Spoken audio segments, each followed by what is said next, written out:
மேலோட்டம், எல்லாம் மேலோட்டம், மேலேருந்து செய்யறோம். சடங்கு சம்பிரதாயம் மாதிரியே ஒரு வேலையை செய்யறோம். அது எப்படி நிக்கும்? எப்படி நிக்கும்? ஒரு நாளைக்கு குறைந்தபட்சம் 100கணக்கான பேர் காசியில போய் ஆன்ம விடுதலைக்காக போய் அங்க போய் பண்றாங்க. ஏன் அதெல்லாம் சித்தியாக முட்டுது?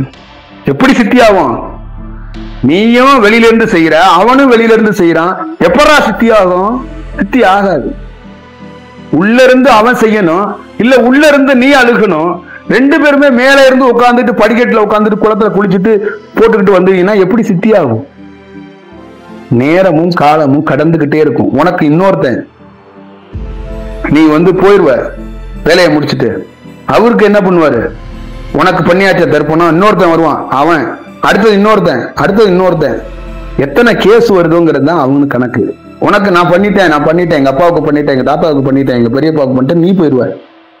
4 வருஷம் கழிச்சு எங்களை மாதிரி ஒருத்தன் பார்க்கும்போது, அட பைத்தியக்காரா, உங்க பெரிய பொண்ணு உங்க சித்த பொண்ணு சுத்திக்கிட்டு தண்டா இருக்கான்னு நான் ஆன்ம சாந்தி அடையலடா போடா அப்படின்னா, என்னங்க சொல்றீங்க? நாங்க அப்பயே பண்ணிட்டோமே, நாங்க எல்லா வேலையும் முடிச்சிட்டோமே. என்ன வேலை முடிச்சீங்க?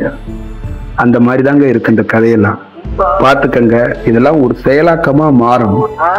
அங்க என்னன்னா, அவனுக்கு கொடுத்த வேலையை ஆத்மார்த்தமா செய்யணுங்க. நீங்க ஆத்மார்த்தமாக ஒரு தாய்க்கும் குழந்தைக்கும் தாய்ப்பாலுக்கு இருக்கிற அந்த தொடர்பு மாதிரி ஒரு இடத்துக்குள்ள உட்கார்ந்து தவம் பண்ணி ஒரு கடுமையான செயலை செஞ்சு பாருங்க, அது சித்தி ஆயிடும். அதுதான் செயல். அதுதான் சித்தர்கள் விரும்புவான். அப்பதான் சித்தர்கள் வருவான். நீ மோல் அடிச்சு சங்கு ஊதி 1000 பேத்துக்கு சாப்பாட்டை போட்டு ஓம் நமச்சிவாயா ஓம் நமச்சிவாயெல்லாம் கத்துனாலாம் எவனும் வரமாட்டான். உன் ஊர்ல இருக்கிறவன் பெரிய மனுஷன் வேணா வருவான்.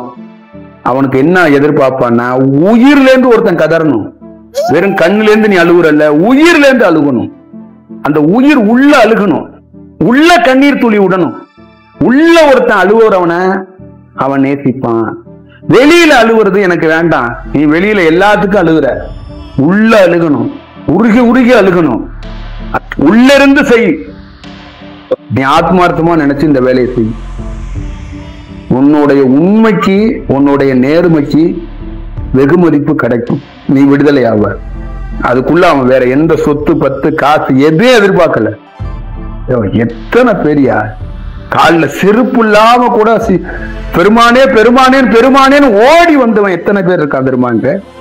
தூங்கும் போதுல இருந்து படுக்கும் போதுல இருந்து உருகும் போதுல இருந்து பெருமானே பெருமானேன்னு உள்ள உருகனவன் எத்தனை பேர் பெருமா இருக்கான். அப்படியாப்பட்ட நாடியா நம்ம நாடு, அப்படியாப்பட்ட செயலியா நம்ம செயலு. இன்னைக்கு நம்ம எதுக்குயா உருகுறோம்? எதுக்கு உருகுறோம்? நீங்களே சொல்லுங்க. உங்க இதயத்துல கைய வச்சு சொல்லுங்க. பெருமானேன்னு உள்ள இருந்து உருகுறோமா? உருகவே இல்லை. நீங்க மனம் உருகி அங்க உங்க உடலையும் உங்க உயிரையும் பிண்டமா எடுத்து வைக்கணும் வெளியில. அங்க நீங்கன்னு ஒருத்தர் இருக்கக்கூடாது. அப்பதான் விடுதலை கொடுக்க முடியும். ஆன்ம விடுதலை நம் சிவத்தால், ஆன்ம விடுதலை நித்திவத்தால், ஆன்ம விடுதலை நித்திவத்தால், ஆன்ம விடுதலை சிவத்தால், ஆன்ம விடுதலை